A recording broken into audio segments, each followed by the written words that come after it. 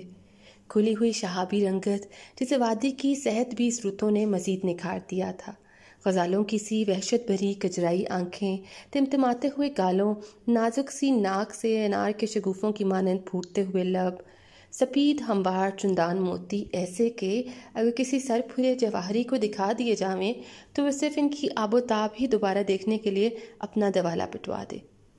گول کمرے کے صدر دروازے سے دھیان ہٹائے آئینہ روبرو کیے وہ کنچن کے ہاتھوں اڑسے ہوئے پھول شگوفوں کو تعریفی نظروں سے دیکھ رہی تھی کہ تلسیا پلیرا باہر منڈیر سے ہامتا کامتا اندر داخل ہوا، ہاتھ جوڑے نمسکار کرتے ہوئے آنکھ دبا کر اشارے سے کسی بڑی آسامی کے آنے کی خبر دی۔ اس بدے سدے سمے کون اتابلا ٹپکا؟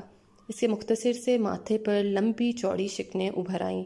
وہ بدبدا کر پوچھ بیٹھی، تلسی رام کسے اوپر چڑھا لایا ہے تو اتنی سویرے سویرے؟ ابھی تو سمے کانٹت بھی نہیں ٹوٹا۔ وہ تیوری ڈالے سوچنے لگی، کون ہو سکتا ہے؟ ابھی تو جھاڑ فانوسوں کے گال بھی تمتمائے نہ تھے، پچوانوں کی چلمیں پچواڑے الٹی پڑی تھیں، آدھے بھادے سازندے البتہ بیٹھے سازوں کے تیور درست کر رہے تھے جس میں خاصا سمے برباد ہوتا ہے۔ بدھی والے لوگ کہتے ہیں ساز، سنگھار، ملازم، پالتو جانور، ہتھیار، بیوی اور تعلقات اگر انہیں بروقت سر میں نہ کیا جائے تو بدیر نتیجہ خاطر خواہ برآمد نہیں ہوتا۔ بائیوں، مجرائیوں، گانے بجانے والیوں کے ہاں تعلیم و ریاضت اور سر سمت کے سمے کا بہت دھیان رکھا جاتا ہے، جس کا مطلب ہوتا ہے کہ محفل مجلس جمع کرنے سے پہلے تمام انتظامات تسلی آمیز کر لینا، سازوں کو سر کرنا، نشست کے تمام لوازمات مثلاً پان، پچوان، خوردنوش کا سامان، بخورات، سہرے، گجرے، خوشبویات، جھاڑ فانوس، شمع، کندیلیں، دریچوں، کھڑکیوں، محرابوں، جھرکوں کے لٹکن پڑتے، موتی چلمنے، خستنیاں، جالیاں، فرشی غالیچے، قالین، چاندنیاں، تکیے، پربوے، ٹیکے دابے۔ غرض یہ کہ ایک ایک چیز کے معیار اور درستی کا جائزہ لینا ہوتا ہے۔ امیر کبیر تماشبین چونکہ بڑے نفاست پسند اور نازک مزاج ہوتے ہیں، اسی لیے بڑی بڑی اعلیٰ درجے کی ڈیرے دارنیاں، گانے والیاں اور مجرا کرنے والی سمجھدار طوائفیں اپنے سر سمت کے سمے پر خاصا دھیان دیتی، بلکہ بعض قدیمی طوائفوں کے خاص گھرانے اپنے اسی سرسم سمے پر خصوصی توجہ اور شاندار اہتمام انتظامات کے حوالے کی بنا پر خاصی شہرت رکھتے تھے۔ انہوں نے اپنے سنہری دور میں بڑی عزت اور شہرت و دولت کمائی، خاص طور پہ دہلی، آگرہ، لکھنؤ، حیدرآباد، بمبئی، لاہور اور کلکتہ میں بڑی بڑی ٹھسیداریوں کے گڑھ تھے، جبکہ سوتیا، بھرت پورہ، الور، امرتسر، رامپور، امبالہ، جموں، جے پور، جودھ پور اور پٹیالہ بھی مشہور تھے، مگر یہاں وہ مولوی مدن کی سی بات نہیں تھی۔ گندھرب درشن۔ سفیدہ بائی نے کلیوں پھولوں کے تھال کو سامنے سے ہٹاتے ہوئے دائیں شانے کے تیور سے نگاہ اٹھا کر جو دیکھا وہ بیچ چوکھٹ ایک مجسمے کی مانند یوں استادہ تھا جیسے کسی ماہر مجسمہ ساز نے رعنائی اور دل ربائی سے مخمور مردانہ وجاہت و جمال کا ایک مکمل پیکر تراش کر صرف سفیدہ بائی سے دادے ہنر و کمال پانے کے لیے یہ اہتمام کیا ہو۔ سفیدہ بائی کی پہلی ہی نگاہ نے تھیلے کے حوالے سے دیر سے پہنچنے والے اور بازار و کاروبار کے حساب سے وقت سے پہلے آنے والے اس البیلے مہمان کو خود سے ہی پہچان لیا تھا۔ اس کی آنکھوں میں استجاب کی جگہ اشتیاق اور پیشانی پہ شکنوں کی بجائے شکایت کی ہلکی سی تراوٹ دہرائی تھی۔ اس کے کسی گوشے گمان میں بھی نہیں تھا کہ یوں اونچا نچیک بھولے بسرے تھیلے والے کشمیری سنگھ ایک حسین خیال کی مانند سامنے آ جائے گا۔ ہونٹوں کے انابی شگوفے ہلکے سے تھرتھرا اٹھے، وہ مبہوت سی تکتی رہ گئی۔ بلائی سی کنجن نے شاید کسی کیفیت میں اس کے شانے پر اپنا ہاتھ رکھ دیا تھا۔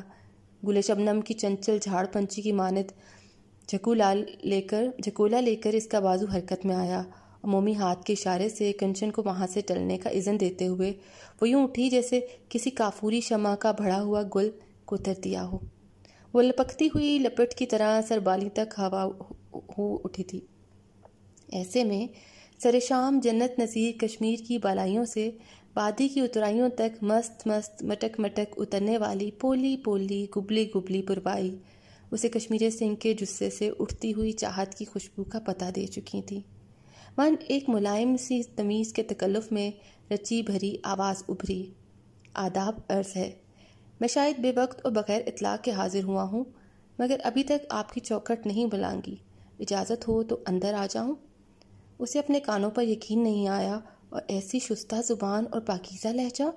وہ ان بساط سے لہرا سی گئی، کھڑی کھڑی سر کو خفیف سا جھلوکا دیتے ہوئے گویا ہوئی، شکر ہے آپ آئے تو شری کشمیر سنگھ جی، پدھاریے، تشریف لائیے، من تسلیمات بجا لاتی ہے۔ آگے بڑھ کر سواگت کرتے ہوئے بولی، بہت راہ دکھائی آپ نے۔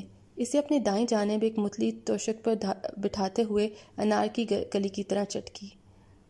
آنکھیں پتھرا گئیں اور مال چاندی پکڑنے لگے۔ اب بچے کچھ سمجھانے، توبہ توبہ آپ کی بے نیازی اور کچھ ادائی، وہ شاید اپنی طبیعت کے برعکس کچھ زیادہ ہی چہک اٹھی تھی۔ کشمیر سنگھ اس سمے مہاراجہ رنجیت سنگھ کا لاڈلا بیٹا دلیپ سنگھ ہی تو لگ رہا تھا۔ پتلی پتلی ریشمی مونچھوں تلے نرم باریک انگارہ سے دہکتے ہوئے سرخ ہونٹ، مضبوط مردانہ دہانہ، آنکھوں میں دید رس کی مستی دری ہوئی، بڑی لگاوٹ سے سفید ابائی کی چلبلی ترنم ریز چہل سے محسوس ہو رہا تھا۔ سوچنے لگا، یہ وہی سفید ابائی ہے جس سے ملنے کے لیے وہ کیسے کیسے بےتاب رہا، کتنے لمبے انتظار کا کشت کھینچا، جس کی گائیکی اور مدھر آواز کے فصوں نے اسے دیوانہ بنائے رکھا، جس سے ایک تعلق خاطر نے اس کی پارا سفت طبیعت میں ایک ٹھہراؤ پیدا کر دیا تھا۔ یہی تو وہ تھی جس کے تصور اور مترنم تکلم نے اس کے صنف نازک کے بارے میں ٹوٹ کر بکھرے ہوئے اعتماد کو ایک بار پھر استحکام کی دولت سے مالا مال کیا تھا، اور پھر روکھی پھیکی لاحاصل زندگی میں قدرے کرینہ اور بے رونق شب روز میں کچھ مصروفیت نکل آئی تھی۔ وہ اس ٹک ٹک دیدی سے قدرے جھمپتے ہوئے بولی، ہائے اللہ، ایسے بھی کیا سینگ نکل آئے میرے ماتھے پہ کہ معاشے دیکھے ہی جا رہے ہیں۔ وہ بنا آنکھ جھپکے اسی طرح بولا، اپنا اور تیرا نصیب دیکھ رہا ہوں۔ وہ اس کے ترت جواب کے جوبن کا مزہ لیتے ہوئے بولی، مہاراج، کہاں آفتاب کی کرن اور کہاں ایک حقیر ذرہ خاک، ایسے بے میل نصیبے سر سے اترے ساز و آواز کی طرح ہوتے ہیں۔ ایک شعر آپ کی نظر ہے، اکثر یہی ہوتا ہے کہ محبت کی طلب میں دل ملتے ہیں آپس میں، ستارے نہیں ملتے۔ شعر پڑھتے ہوئے اچانک اس سے ایک ایسا ہی زبردستی کے ستارے اور نصیبیں ملانے والا سنتوق سنگھ یاد آ گیا۔ وہ بھی اس کی طرح دل پھینک سکھ تھا، اس کی بھی بیوی موجود تھی، لیکن وہ بھی کچا بچہ، پس چوٹ اور بیوقوف تھا، جیسے کہ کچی تلخ مگر سچی شراب کی طرح، جبکہ یہ سکاچو سکی کی طرح صاف ستھرا، دھمل اور سخت سبھاؤ والا تھا۔ سنتوکا اس کے اندر جیسے سنتوق نام کے ٹل کھڑکنے شروع ہو گئے۔ چیتے کی چتون جالا جس نے اس کے بازوؤں میں دم توڑا تھا، بدو بدی نصیبیں جوڑنے کا انجام ایسا ہی کھلتا ہے۔ پھر ان بدنام گلی کوچوں اور بازاروں چباروں میں نصیبوں کی جڑوائی، توبہ توبہ، نصیبوں کی تڑوائی کھسائی بگلائی ہوئی ہوتی ہے۔ یہاں بیٹھنے والی مہلاؤں، ویشیاؤں، نچنیوں کے نصیبے شاید کسی آسمان لوح پر نہیں لکھے جاتے، بلکہ ان کی ڈیرہ دارنیوں، ماؤں، خالاؤں کی خاندانی پستکوں میں رقم ہوتے ہیں، کسی روشنائی سے نہیں۔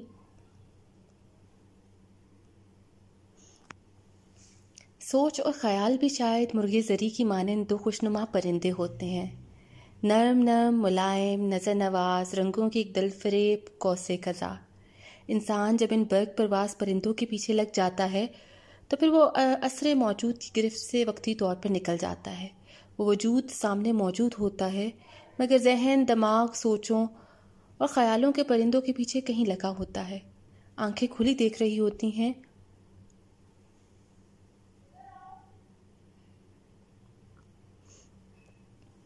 سوچ اور خیال بھی شاید مرغے زری کی مانند دو خوشنما پرندے ہوتے ہیں، نرم نرم، ملائم، نظر نواز، رنگوں کی ایک دل فریب قوس قزح۔ انسان جب ان برق پرواز پرندوں کے پیچھے لگ جاتا ہے تو پھر وہ عصر موجود کی گرفت سے وقتی طور پر نکل جاتا ہے۔ وجود سامنے موجود ہوتا ہے مگر ذہن، دماغ، سوچوں اور خیالوں کے پرندوں کے پیچھے کہیں لگا ہوتا ہے۔ آنکھیں کھلی دیکھ رہی ہوتی ہیں مگر سامنے نہیں، کہیں اور، افق کے اس پار، جہاں کہیں مرغے زری محو پرواز ہوتے ہیں۔ اسی طرح کان بھی وہاں ہوتے ہیں مگر وہ کسی اور فریکوینسی پہ سیٹ ہوتے ہیں۔ یہاں بھی شاید یہی کیفیت طاری تھی۔ سفیدہ بائی سامنے بیٹھی ہے، آنکھوں سے آنکھیں لڑی ہیں، سوال و جواب ہو رہے ہیں مگر درمیان میں وہی سوچوں اور خیالوں کے مرغ زری نہ جانے کہاں سے ٹپک پڑے تھے۔ چند بوجھل سے لمحے جب سفیدہ بائی نے نہ آنکھ جھپکی اور نہ خاموشی کی مہر توڑی تو کشمیرے کو موقع مل گیا۔ آپ نے خوب شعر پڑھا، اب کیا یوں نظر گاڑے میرے چہرے پہ شرمندگی تلاش کر رہی ہیں؟ یوں ہی اچانک نادانی میں یہ نصیبوں والی بات مجھ سے نکل گئی۔ آپ نے فوراً لوٹا دی۔ مجھے چند ساعتیں تو خوش فہمی میں جی لینے دیا ہوتا۔ یہ کچھ سن لینے کے باوجود بھی سفیدہ بائی کی محویت میں کچھ تبدیلی نہ آئی تو کشمیرے نے لہجے کا پینترا بدلتے ہوئے پھر یوں ہی سوال کر دیا، سفیدہ بائی، میرے چہرے پہ مصطفی یا مومن کی کوئی غزل ابھر آئی ہے جسے پڑھنے میں آپ کو دشواری پیش آ رہی ہے؟ چند ثانیوں کے بعد وہ چونکتے ہوئے کہنے لگی، کشمیرے، میں سنتو کا دکھائی دیا تھا۔ تمہاری آنکھیں، ناک نقشہ جیسے سنتو کا کون؟ کشمیرے نے قدرے جزبز ہوتے ہوئے پوچھا۔ وہ دوبارہ چہرے پہ نگاہیں گاڑتی ہوئی اس خوابناک لہجے میں کہنے لگی، وہی ڈل کی طرح ڈونگی ڈونگی ہلکی سبز آنکھیں، لب، دانت، کھڑی اٹھی ہوئی گردن، وہی تمنا، وہی چاہت اور وہی ویسی ہی نصیبوں والی بات۔ سر کو نفی میں ہلاتے ہوئے وہ گھبرائی ہوئی کہنے لگی، نہ اللہ ایسا نہ کرے۔ ہاتھوں سے چہرہ چھپائے ہوئے وہ روحانسی سی ہو گئی۔ کشمیر یہ کیفیت دیکھ کر گھبرا سا گیا۔ کون تھا یہ صندوق؟ مجھے بتاؤ، میں تمہاری بات سنوں گا۔ کیا رشتہ تھا اس سے؟ کشمیرے نے بڑے تحمل سے کام لیتے ہوئے اس سے پوچھا۔ سفیدہ بائی نے جھلوکے میں بیٹھے ہوئے سازندوں کو ہاتھ کے اشارے سے ٹلنے کا اذن دیتے ہوئے کہا، کبھی صندوقے نے بھی مجھ سے نصیبوں کی بات کی تھی۔ وہ بھی اپنی اور میرے نصیبوں کو آپس میں ملانا چاہتا تھا۔ وہ بھی تمہاری طرح دل کی بات زبان پہ لانے میں دیر نہیں کرتا تھا۔ سکھ بڑے جلد باز اور جذباتی ہوتے ہیں، دل دینے اور لینے کے معاملے میں بڑے خود کفیل۔ وہ یہ نہیں دیکھتے کہ چیز بکنے یا ملنے والی ہے کہ نہیں، جھٹ مول بول لگا دیتے ہیں۔ تم نے بھی تو ابھی یہی کچھ کیا۔ وہ رومال سے ماتھے کا پسینہ پوچھتے ہوئے پھر کہنے لگا، مجھے صندوق کے بارے میں کچھ اور بتاؤ، اسے تمہارا کیا ناتا تھا؟ اب وہ کہاں ہے؟ کیا کرتا ہے؟ سفیدہ بھائی اب قدرے سنبھل چکی تھی، بڑی رسان سے کہنے لگی، اس کے بارے میں تمہیں پریشان ہونے کی ضرورت نہیں۔ وہ ایک خواب تھا، خیال تھا، ایک تند و تیز ہوا کے جھونکے کی مانند، ایک جکڑو رولا جیسے تیز تلخی سے آیا اور اس سے کہیں زیادہ تندی و تباہی سے گزر گیا۔ خیر اب تم کہو، اپنی کہو۔ پورے 4 خطر سال کیے مگر ایک کا بھی جواب موصول نہ ہوا۔ کہاں رہے اتنے عرصہ آپ کا تھیلا تو میرے خیال میں کہیں گم دم ہو گیا ہوگا، کوئی قیمتی چیز تو نہیں تھی اس میں؟ اسے بٹ کتر باتیں کرتا دیکھ کر خوب محسوس ہو رہا تھا۔ وہ جانتا تھا کہ وہ اس طرح کی باتیں کر کے اپنا دھیان ہٹانے کی کوشش کر رہی ہے۔ اچھا اب میری سنو، برکت والے بابا کے پاس سے آنے کے بعد مجھے اچانک ہندوستان سے باہر جانا پڑا۔ کام کی نوعیت کچھ ایسی تھی کہ تھیلا تو کجا میں خود اپنے آپ سے بھی بیگانہ سا ہو گیا۔ سب کچھ عرصہ پہلے ہی واپسی ہوئی تو سب سے پہلے مجھے تم یاد آئی۔ جھٹ سفیدہ بائی بول پڑی، اگر آپ یہاں میری بجائے تھیلے کا لفظ استعمال کرتے تو عین محل کے مطابق ہوگا۔ وہ مسکراتے ہوئے مزید کہنے لگا، واپسی پہ مجھے تمہارا صرف ایک خط ملا، لیکن حالات ایسے تھے کہ فوری طور پہ رابطہ نہ کر سکا۔ پھر تمہاری نقل مکانی کا بھی معلوم ہو چکا تھا۔ اب تم بتاؤ کہ میرا تھیلا اور اندر بیکار سا سامان تو موجود ہے نا؟ ان میں 2-3 ڈائریاں اور کچھ نایاب تصاویر میرے لیے بڑی اہم ہیں۔ وہ قدرے رکھائی سے بولی، تو آپ اصل میں اپنی ڈائریوں اور تصویروں کی خاطر تشریف لائے ہیں؟ وہ مزہ لیتے ہوئے بولا، بھائی اگر کہوں بھی کہ میں تمہیں دیکھنے ملنے آیا ہوں تو تمہیں یقین نہیں آئے گا، اس لیے یہی سمجھ لو کہ میں ڈائریوں اور تصویروں کی خاطر آیا ہوں۔ اب خدا کے لیے صرف اتنا بتاؤ کہ میرا تھیلا محفوظ ہے یا کہیں بندروں نے ستیہ ناش کر دیا ہے؟ مجھے تو کھٹا پٹا تھیلا ملا تھا جسے میں نے جوں کا تو امانتاً سنبھال کر رکھا ہوا ہے۔ تمہارے پاؤں کا ایک چپل بھی ہے، دوسرا پاؤں تلاش کے باوجود ادھر کہیں نظر نہیں آیا۔ اب کشمیری نے ایک نیا سوال کر دیا، تم وہاں گئی تھی تو بندروں نے تمہارے ساتھ کوئی ایسا ویسا سلوک نہیں کیا تھا؟ نہیں، بالکل نہیں۔ بندروں کے لیے کھانے پینے کے لیے لیتے جاؤ تو ان کا دماغ خراب ہے کہ وہ خواہ لوگوں کو دیکھ کرتے پھریں، بلکہ وہ تو بھکتوں کی رکشا سیوا کرتے ہیں، بابا کے منڈپ تک پہنچاتے ہیں، یاتریوں کے سامان کی دیکھ بھال کرتے ہیں۔ مشکلوں سے پہنچنے کے باوجود بابا کے درشن بھی نہ ہو سکے۔ سنا ہے بابا بڑے گھنی و مہاگیانی ہیں، سنگیت و ودیا کے ساگر کے مہاتما ہیں۔ جو کوئی ان کے چرن چھو لیتا ہے، ان کی شرنی کی آشیرواد حاصل کر لیتا ہے، وہ سنگیت شاردا کی شکتی اور شانتی حاصل کر لیتا ہے۔ میں اسی کھوج اور من کی موج میں وہاں پہنچا تھا، پر افسوس کہ میرا وہاں پہنچنا بیکار گیا۔ سفیدہ بائی سن کر بولی، وہ کیسے؟ من کی کامنا پوری نہ ہوئی، الٹا بندروں سے الگ خجالت ہوئی، اور تو اور میرے کپڑے تک اتر گئے اور میں ننگے پنڈے دم دبا کر وہاں سے بھاگا تھا۔ وہ اس کی ایسی حالت سن کر خسیانی سی ہنسی سے کہنے لگی، تم نے کہا کہ بابا کے پاس جانے سے کوئی فائدہ نہ ہوا، مگر میرا وشواس ہے کہ برگت بابا مہاشکتی دیا ہے، وہ جو بھی ادھر ان کے چرنوں تک پہنچتا ہے وہ کبھی گھاٹے میں نہیں رہتا۔ جو جس نیت ارادے سے جاتا ہے اس کو اسی کی مراد ضرور ملتی ہے۔ میں تو برس میں 1-2 بار ضرور وہاں جاتی ہوں، سیسس نواتی ہوں، سیوا میں رہتی ہوں۔ میرے سروں میں سورنگ، تانوں میں تر تر، الاپوں میں الکش الکا لگانا ان کی شکتی پن ہے۔ اور پھر یہ کہ مجھ تک تمہارا پہنچنا کیا یہ بابا کا چمتکار نہیں؟ کشمیری آنکھیں پھیلائے ہوئے بولا، ہاں یہ تو درست ہے۔ مجھے ایک سیانے نے برگت بابا کے پاس پہنچنے کا مشورہ دیا تھا کہ تمہارے من کی کھوجن اور چت کی چنتا کا دارو سنگیت شکتی کا بدھان ہے، اور یہ سوکھیا تمہیں برگت بابا کے چرنوں سے ملے گی۔ سو میں یہی دھیان پلے باندھے ادھر پہنچا تھا۔ پھر وہ آنکھیں موند ہاتھ جوڑے کہنے لگا، دھن ہو برگت والے بابا، مجھے آج چت چنتا کا چت چور بھی مل گیا۔ یہ تھی پہلی ملاقات۔